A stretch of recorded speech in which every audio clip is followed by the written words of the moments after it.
بسم اللہ الرحمن الرحیم وَإِذَا طَلَّقْتُمُ النِّسَاءَ، اور جب تم طلاق دو اپنی عورتوں کو، فَبَلَغْنَ أَجَلَهُنَّ، اور وہ اس کی مدت پوری کر چکیں، فَلَا تَعْضُلُوهُنَّ أَن يَنكِحْنَ أَزْوَاجَهُنَّ، تو ان کو منع نہ کرو کہ وہ نکاح کر لیں اپنے خامدوں سے، اِذَا تَرَاضَوْا بَيْنَهُم بِالْمَعْرُوفِ، جب کہ وہ آپس میں رضامند ہو جائیں کہ اب وہ مناسب طریقے سے اپنی زندگی گزار سکتے ہیں۔ یہ وہی بات ہو رہی ہے، اپنے خامدوں سے مراد وہ والا خامد جس نے ابھی چھوڑا تھا۔ تو ظاہر ہے کہ جب وہ مدت پوری ہو چکی ہے اس کی، تو اس کے بعد وہ دوبارہ نکاح کریں گی۔ پہلے ذکر ہوا ہے رجوع کرنے کا، تو ادھر بھی کہا گیا نہ روکو، اب کہا گیا کہ رجوع سے اگلی سٹیج آ چکی ہے۔ بخاری میں آتی ہے حدیث کہ وہ اسی طریقے سے وہ مدت پوری ہو گئی تھی، تو وہ عورت دوبارہ اپنے اس خامند کے ساتھ نکاح کرنے لگی، چونکہ طلاق 1 یا 2 ہوئی تھی، 3 نہیں ہوئی تھی، تو وہ سالے بیچ میں کود پڑے، تو نبی علیہ السلام نے پھر ان کو منع فرمایا اور اس پہ یہ آیات بھی نازل ہوئی۔ سالوں کو بڑا شوق ہوتا ہے یعنی سالہ بننے کا، تو بعد میں بھگتتے ہیں پھر وہ لوگ، اس ٹائم تو بدماش بنے ہوتے ہیں نا سالے، لیکن کتنا عرصہ نبھائیں گے؟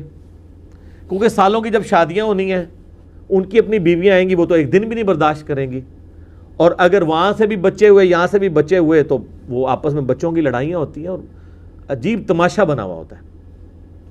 یہ ہمارے معاشرے کی ٹرو سٹوریز ہیں، ہر محلے میں اس طرح کے آپ کو ایک 2 واقعات مل جائیں گے۔ تو اللہ تعالیٰ ہمارا ہے، اگر طلاق بھی ہو چکی تھی 1 یا 2، تیسری نہیں ہوئی تھی، تو وہ اپنے ایکس خامدوں کی طرف رجوع کر سکتی ہیں۔ اب تم نے یہ نہیں کہنا کہ انہیں پہلے تنوں صحیح نہیں سے رکھا، لہٰذا ان تیرے سے کوئی نواں رشتہ تلاش کرنے ہیں۔ بھئی ظاہر ہے کہ وہ پرانے خامد کی طرف جانا ہی بعض کا سود مند اس لیے ہوتا ہے کہ یار بچے ہوتے ہیں، بچوں کا تو باپ وہی ہے نا، بعد میں تماشا لگا رہے گا، پھر وہ عدالت میں جائے گا، وہ خرچہ لگے گا، پھر وہ ہفتے میں 1 دن ملاقات کا رکھیں گے یا مہینے میں، وہ تو مطلب ہمارے بھی جاننے والوں میں اس طرح کی چیزیں یقین کریں ترس آتا ہے۔ سب سے زیادہ ترس آتا ہے اولاد کے اوپر کہ ان کے اوپر کیا گزر رہی ہے۔ یعنی ایک لمحہ پہلے تک ایک چھت کے نیچے ماں باپ بچے بیٹھے ہوئے تھے، اور ایک لمحے کے بعد اب یہ حالت ہے کہ وہ باپ جو ہے جناب عدالت میں وہ چکر کاٹ رہا ہے کہ مہینے بعد وہاں سے وہ ماں کے رشتہ دار جو ہے وہ بچہ لے کے آئیں گے، وہ ملاقات کرائیں گے، وہ بھی ہوتا ہے اتنے گھنٹے کے لیے، پھر وہ ان کو واپس کرتا ہے، پھر مہینے کا انتظار کرتا ہے۔ جناب پورا سسٹم ہی برباد ہو جاتا ہے۔ اسی لیے دیکھیں آئلی زندگی کو اللہ نے سنت اور احادیث پہ نہیں چھوڑا، قرآن کے اندر بیان کر دیا۔ تو اللہ تعالیٰ ہمارا ہے کہ پھر وہ نکاح کرنے سے ان کو نہ روکو اگر وہ معروف طریقے سے رہنا چاہتے ہیں۔ ذَلِكَ يُوعَظُ بِهِ مَنْ كَانَ مِنْكُمْ يُؤْمِنُ بِاللَّهِ وَالْيَوْمِ الْآخِرِ، یہ اللہ کی نصیحت اس کے لیے ہے جو ایمان لاتا ہے اللہ پر اور یوم آخرت پہ۔ ظاہر ہے جو اللہ کو مانتا ہے نا اور آخرت کی جواب دہی کو مانتا ہے، اسی کے لیے اتنی نصیحتیں ہو سکتی ہیں۔ تو جس کو ان میں سے کسی چیز کا پاس نہیں ہے تو جائے دفع ہو، پھر وہ تو ظاہر ہے نہ اللہ کی شرم رکھے گا نہ آخرت کی جواب دہی کا اسے خوف ہوگا۔ تو یہ شریعت کی حدیں اس کے لیے ہیں جسے خدا کی شناخت ہے، جسے یہ ڈر لگا ہے کہ میں نے اللہ کے حضور پیش ہونا ہے۔ اور حقیقت ہے کہ اگر آپ کے اندر تقوی موجود ہے، آپ کسی کے ساتھ زیادتی نہیں کر سکتے۔ آپ دیکھیں گے کہ وہ ماں باپ جو خوف خدا رکھنے والے ہیں نا، ان کا بچہ اگر باہر زیادتی کر کے آتا ہے نا کسی بچے کے ساتھ، وہ اپنے بچے کی پھینٹی لگاتے ہیں۔ بس ہمیں تو یہ پتہ ہے کہ جی ہم ہمارے ساتھ باہر کسی نے زیادتی کر دی ہے، پھر بھی ہمیں چانس ہی ہوتا تھا کہ ہماری پینٹی لگنی ہے کہ تجھے نکلے گی اسے باہر۔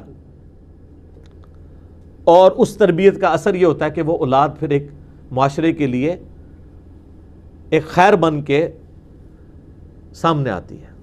اور جہاں پہ ماں باپ کا یہ ایٹیچیوڈ ہو کہ ان کو پتہ بھی ہو کہ ان کے بچے گھر میں بھی انہوں نے اٹھلی اوپرلی کی ہے، اور باہر بھی کوئی محلے کا بچہ وہ چھوڑتے نہیں کہ ان کے ساتھ شرارت کرے، کسی کو دھکا دے دیا، کسی کا بال چرا لیا، اور جب گھر آئیں تو الٹا وہ ان کی مائیں جو ہیں وہ ایک خطرناک قسم کا دوپٹہ اپنے سر پہ باندھ کے گھر کے دروازے پہ کھڑے ہو کے اس کی ماں کو بھی گالیاں نکالیں، اس کے باپ کو بھی۔ تو اس قسم کی جب شے مل رہی ہوگی اولاد کو تو وقتی طور پہ تو اولاد خوش ہو جائے گی، لیکن وہ اولاد تیار کیا کر رہے ہیں آپ؟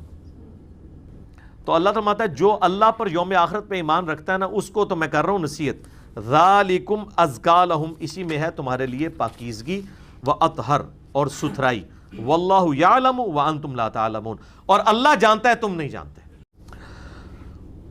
والوالدات یرضعن اولادہن حولین کاملین، اور مائیں دودھ پلائیں اپنی اولاد کو پورے 2 سال تک، لمن اراد ان یتم الرضاعہ، ان کے لیے جو رضاعت کی عمر کو مدت کو پورا کرنا چاہیں، یعنی مراد یہ ہے کہ یہ میکسیمم 2 ایئرز ہے.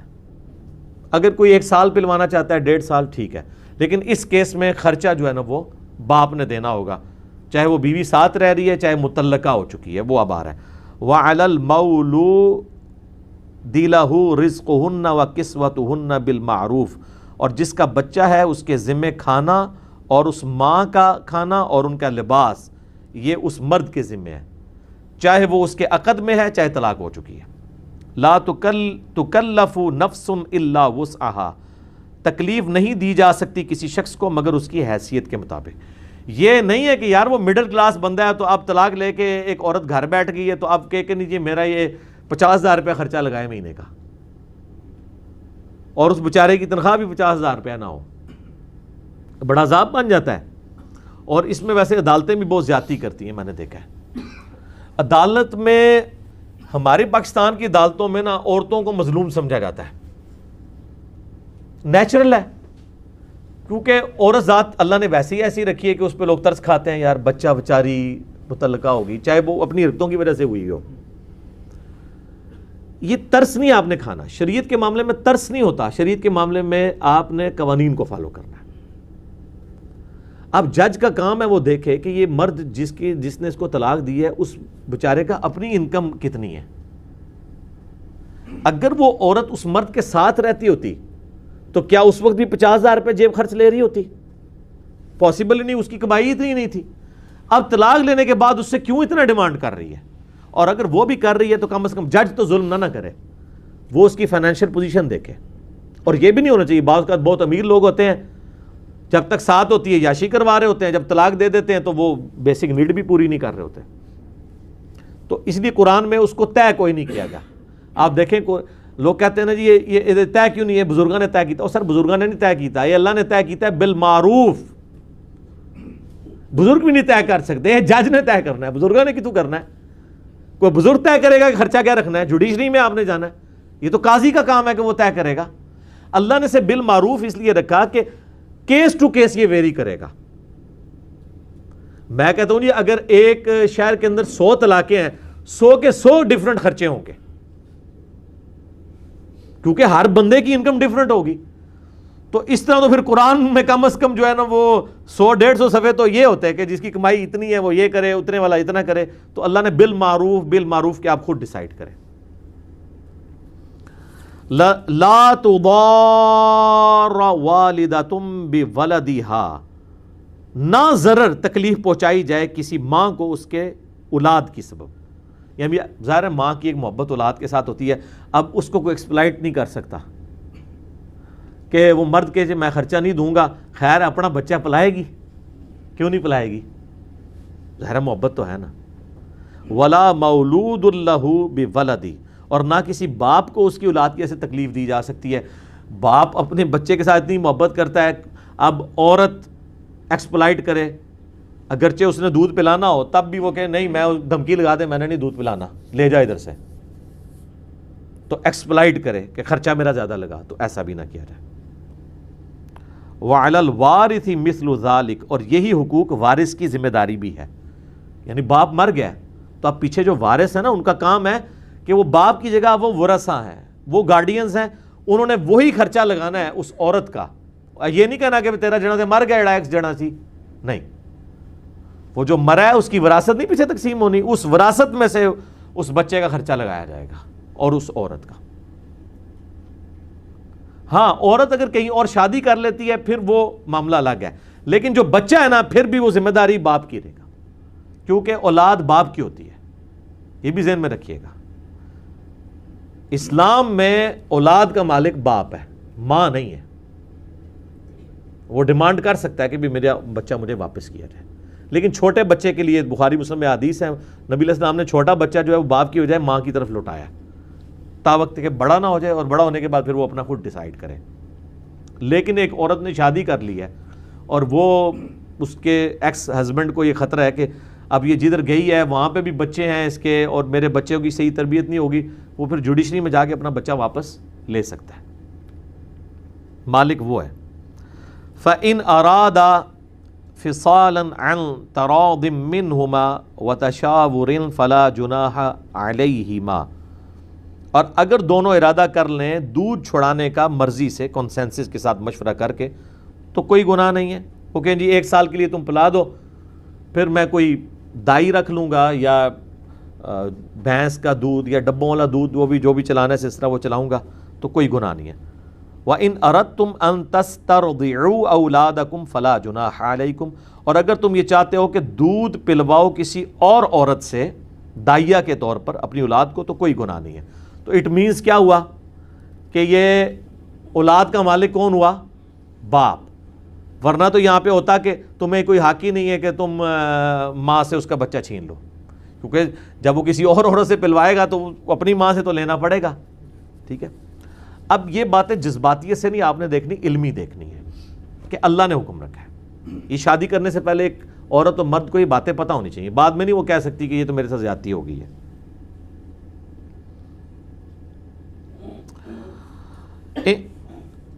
وَإِنْ أَرَدْتُمْ أَن تَسْتَرْضِعُوا أَوْلَادَكُمْ فَلَا جُنَاحَ عَلَيْكُمْ إِذَا سَلَّمْتُمْ مَا آتَيْتُمْ بِالْمَعْرُوفِ، جبکہ تم ادا کر دو جو کچھ دینا ٹھہرا ہے مناسب طریقے سے۔ اس دائی کو بھی دے دیں، وہ تو دینا ہی دینا ہے آپ نے، اور کچھ عرصہ اگر اس عورت نے پلوایا ہوا ہے دودھ تو اس کا بھی وہ خرچہ دینا۔ یہ نہیں ہے کہ اب وہ کہ نہیں جی میں نے تو نہیں رکھ لی، یہ بھی کئی لوگ کرتے ہیں نا، یہ تو ہمارے معاشرے کے اندر عام ہے۔ دکان کرائے پہ لیے مہینے کے لیے، 3 دن بعد چھوڑ دیا، اور وہ کہتے ہیں جی ہم تو دیکھو ہم نے دکان رکھی نہیں ہے۔ بھائی 3 دن کے لیے چاہے وہ 3 گھنٹے کے لیے رکھی ہے، جب طے ہوا تھا تو 1 مہینے کا کرایہ تھا، اب آپ کو 1 مہینے کا کرایہ دینا ہے۔ اب اگر اس عورت کے ساتھ طے ہوا ہے کہ بھئی تم نے اتنا عرصہ دودھ پلانا ہے اور وہ پلا رہی ہے، تو اتنی پیمنٹ تو اسے کرنی ہے۔ یہ تو نہیں ہے کہ وہ آپ نے چنگی جی لے لینا ہے کہ تو ماں نہیں ہے، ایکسپلائٹ کر کے یہ کام نہیں کرنا۔ ہاں ماں خود چھوڑ دے وہ علیحدہ بات ہے۔ واتقوا اللہ، اللہ سے ڈر جاؤ۔ وَاعْلَمُوا، اور جان لو، ان اللہ بما تعملون بصیر، اللہ تعالیٰ دیکھ رہا ہے جو کچھ تم کر رہے ہو۔ یہ ہے وہ دھمکی جو میں کہہ رہا ہوں بار بار کہ تقوی کے بغیر نہیں قوانین مکمل ہونے۔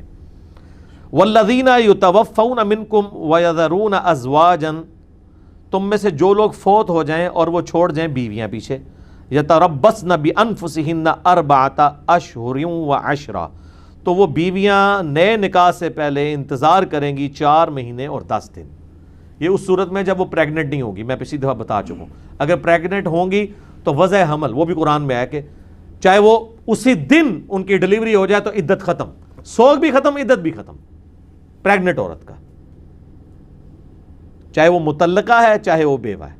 لیکن اگر بیوہ یا مطلقہ، بیوہ کی عدت جو ہے وہ آپ کو پتہ ہے 4 مہینے 10 دن آ گئی، اور جو مطلقہ کی پہلے گزر چکی ہے 3 طہر، اور جو عورت ہے خلا والی وہ اگر پریگننٹ نہیں تو ابو داؤد ترمذی ابن ماجہ میں 1 مہینہ اس کی عدت ہے۔ اور یہ عدت سٹارٹ ہوگی طلاق کے بعد۔ بعض لوگ کہتے ہیں جی یہ تو رس کی آئی سی سال پہلے دی، اون طلاق دے دیتی ہے۔ جب طلاق دی اب یہ نہیں کہیں گے سال سے آئی ہوئی ہے تو 3 مہینے وہ کاؤنٹ ہوئے تھے 8 جڑے نے گفٹ کیتے ہیں، نہیں، طلاق کے بعد، خلا کے بعد عدت سٹارٹ ہوتی ہے، اسٹیبلش ہوگی اس ڈاکومنٹ کے بعد، اور وہ بھی اس صورت میں جب پریگننٹ نہ ہو۔ پریگننٹ ہوگی پھر وضع حمل، اور اس کے بعد بھی وہ 40 دن تقریباً گزارنے ہوں گے۔ فَإِذَا بَلَغْنَ أَجَلَهُنَّ، جب وہ پوری کر چکے ہیں اپنی وہ عدت، فَلَا جُنَاحَ عَلَيْكُمْ فِي مَا فَعَلْنَ فِي أَنفُسِهِنَّ بِالْمَعْرُوفِ، تو ان پر کوئی گناہ نہیں ہے جو اپنی ذات کے بارے میں وہ مناسب طریقہ کوئی اڈاپٹ کرنا چاہتی ہیں، کوئی نیا نکاح کرنا چاہتی ہیں تو کر سکتی ہیں۔ وَاللَّهُ بِمَا تَعْمَلُونَ خَبِيرٌ، اور اللہ تعالیٰ خوب واقف ہے جو کچھ تم کر رہے ہو۔ ہوتا یہ ہے نا کہ یہ پھر طلاق مطلقہ یا بیوہ کے لیے نکاح کرنا بھی معیوب سمجھا جاتا ہے، تو اللہ تعالیٰ فرما رہا ہے کہ یہ اللہ نے حق دی ہے، اسے کرنے دو۔ وَلَا جُنَاحَ عَلَيْكُمْ فِي مَا عَرَضْتُمْ بِهِ مِنْ خِطْبَةِ النِّسَاءِ۔ اب یہ ٹاپک جو ہے نا وہ اس کے ساتھ جڑا ہوا ہے، یہ آیت اگلی لمبی ہے، ٹائم ہمارا مکمل ہو چکا ہے۔ انشاءاللہ آیت نمبر 235 نیکسٹ ٹائم ہم کور کریں گے۔ فی الحال انشاءاللہ تعالی یہ 234 کے اوپر یہ گفتگو کنکلوڈ ہوئی ہے کہ جو عورت اپنی عدت پوری کر چکی ہے، چاہے وہ بیوہ ہے یا مطلقہ ہے، اب اسے اجازت ہے کہ وہ نیا نکاح کر سکتی ہے۔ اب آگے آئے گا کہ بھئی عدت کے دوران آپ کسی کو پیغام نکاح نہیں بھیج سکتے، یہ اللہ کے نزدیک گناہ ہے۔ البتہ اللہ نے اگلی آیت میں اجازت دی ہے کہ اشارتاً بات کی جا سکتی ہے، اشارتاً، لیکن پیغام نکاح نہیں بھیجا جا سکتا۔ اشارے کے ساتھ بات کی کسی عورت کے ذریعے یا کسی طریقے سے کہ جی، اور اس میں ڈھکے چھپے الفاظ ہوں گے، نکاح کا لفظ نہیں بول سکتے، یہ حرام ہے، ٹھیک ہے۔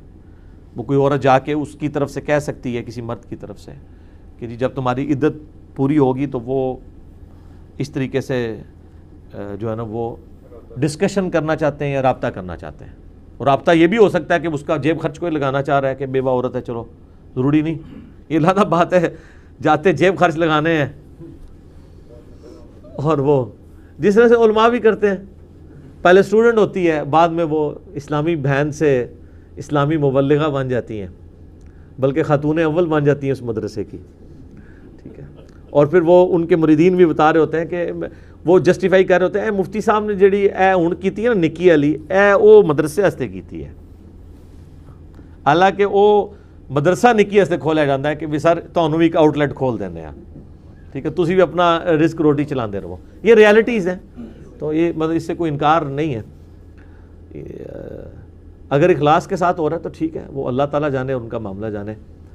تو اللہ تعالیٰ سے دعا ہے جو حق بات میں نے کہی اللہ تعالیٰ ہمارے دلوں میں راسخ فرمائے، اگر جذبات میں میرے منہ سے کوئی غلط بات نکل گئی ہے تو اللہ تعالیٰ ہمارے دلوں سے ہی اسے محو کر دے، مٹا دے، اور ہمیں معاف بھی کر دیں، ہمیں کتاب و سنت کی تعلیمات پر عمل کر کے دوسرے بھائیوں تک پہنچانے کی توفیق عطا فرمائے۔ سبحانک اللہم و بحمدک، اشہد ان لا الہ الا انت، استغفرک و اتوب الیک، وما علینا الا البلاغ المبین۔ جزاکم اللہ خیر۔